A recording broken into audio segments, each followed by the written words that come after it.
दुनिया के सबसे बड़े कमोडिटी मार्केट में हलचल तेज है। क्रूड ऑयल की कीमतें 2025 में 60 से 70 डॉलर के बीच अटकी हुई हैं।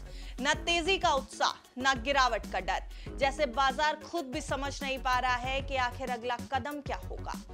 पिछले 3 सालों में कीमतें 90 डॉलर के नीचे जा रही हैं, जो शुरुआती 2020 के दशक की भयंकर वोलेटिलिटी से बिल्कुल अलग है। अब देखते हैं कि क्या वजह है इस अजीब सी स्थिरता की और आने वाले महीनों में कीमतें कैसे बदल सकती हैं। नमस्कार, आप देख रहे हैं बिस्तक। मैं हूं आपके साथ अर्णिमा द्विवेदी।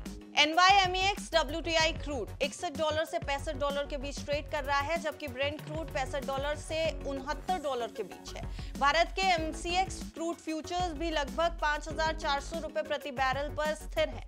ब्रेंट और WTI के बीच का अंतर घटता जा रहा है। इसका मतलब है कि अमेरिकी एक्सपोर्ट्स और कम जियोपॉलिटिकल प्रीमियम अब ग्लोबल प्राइसिंग को ज्यादा प्रभावित कर रहे हैं। अब यहाँ एक बड़ा पॉइंट है, कीमतें अब स्पॉट मार्केट के बजाय सप्लाई, डिमांड और राजनीतिक कारकों पर यानी पॉलिटिकल ट्रिगर्स पर ज्यादा निर्भर है। IEA के अनुसार 2025 में सप्लाई 106.9 मिलियन बैरल प्रतिदिन होगी, जबकि डिमांड केवल 103.9 मिलियन बैरल।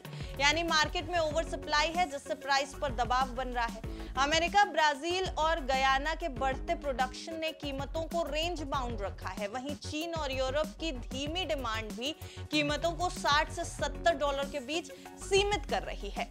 अब रूस लगभग 10.2 मिलियन बैरल प्रतिदिन प्रोड्यूस कर रहा है।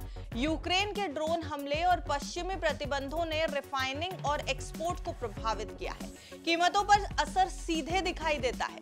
रूस डिस्काउंटेड ऑयल भेजकर मार्केट में सप्लाई बढ़ा रहा है, जिससे ग्लोबल प्राइसेस, वैश्विक कीमतें समय स्थिर है, स्टेबल है। रिफाइनिंग क्षमता 10% घटने और एक्सपोर्ट रेवेन्यू 14% घटने से प्राइस में अतिरिक्त दबाव जरूर आ रहा है, एक एक्स्ट्रा प्रेशर जरूर दिखाई दे रहा है। सऊदी अरब और UAE के उत्पादन यानी प्रोडक्शन बढ़ाकर मार्केट शेयर हासिल कर लिया है। ईरान 1.5 मिलियन बैरल प्रतिदिन चीन को एक्सपोर्ट कर रहा है। नाइजीरिया और वेनेजुएला का उत्पादन यानी प्रोडक्शन बढ़ाना भी प्राइस पर दबाव डाल रहा है। यानी जितनी सप्लाई बढ़ेगी, कीमतों पर उतना डाउनवर्ड प्रेशर रहेगा, लेकिन राजनीतिक और इंफ्रास्ट्रक्चर रिस्क कभी-कभी तेजी भी ला सकता है।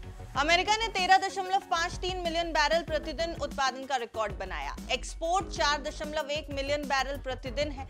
चीन ने पेट्रोकेमिकल ग्रोथ के कारण डिमांड बढ़ाई है और 5.3 लाख बैरल रोजाना रिजर्व में जोड़कर प्राइस को स्टेबल भी किया है।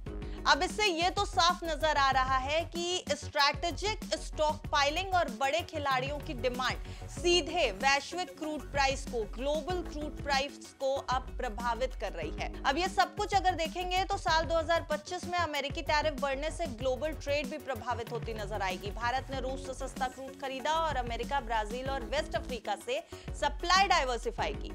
भारत की डिमांड 5.2 मिलियन बैरल प्रतिदिन है, जिसमें 35 से 40% रूस से आता है।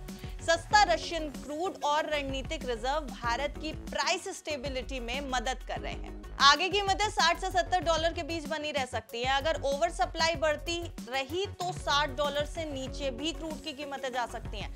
डिमांड ग्रोथ मुख्य रूप से इमर्जिंग मार्केट से आएगी। IEA के अनुसार ब्रेंट 2025 में औसतन 68.64 डॉलर रहेगा और 2026 में ये 66 डॉलर तक गिर सकता है। तो कुल मिलाकर के ये था 2025 में क्रूड ऑयल मार्केट का पूरा हाल, जो हमने आपको इस वीडियो में समझाया। सप्लाई, डिमांड, राजनीतिक तनाव और ऑयल प्राइस पर उनका असर। मार्केट में उतार चढ़ाव सिर्फ प्रोडक्शन और डिमांड से नहीं, बल्कि ग्लोबल स्ट्रैटेजीज और राजनीतिक फैसलों से भी तय होते हैं। ये भी आपको बताते चले। तो फिलहाल क्रूड में अब उतार चढ़ाव होना भी तय नजर आ रहा है। क्या आपको लगता है कि क्रूड की कीमतों का असर जो है वो भारत के ऊपर भी पड़ेगा? प्लीज कमेंट सेक्शन में अपनी राय जरूर लिखें और देखते रहें बिस्तक।